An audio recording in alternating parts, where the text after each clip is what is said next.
Hello, greetings.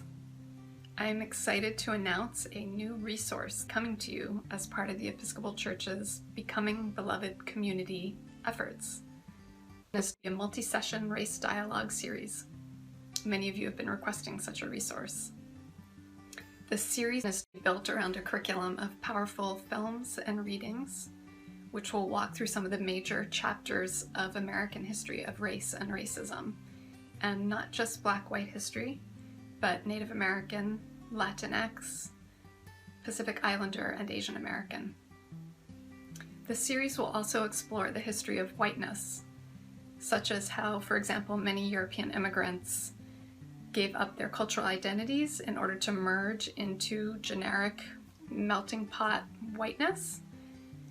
That opened doors to economic advancement for many, but it often meant sacrificing one's roots and, importantly, participating in systemic racism. The invitation is to learn together and also to share stories.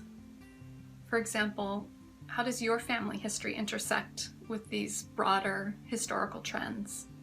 What have been the losses and the gains in your family and that of other racial and ethnic groups?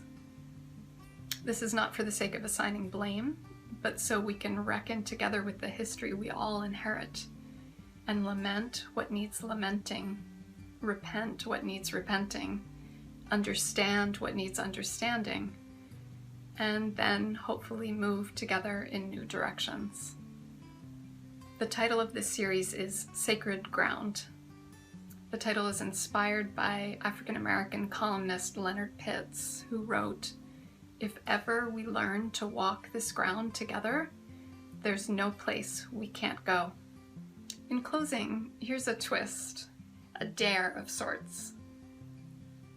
The invitation is to have a dialogue on race, but to do so with fellow Christians first, who have different ways of thinking about race and racism, such as different political orientations, and second, who come from a range of socioeconomic backgrounds.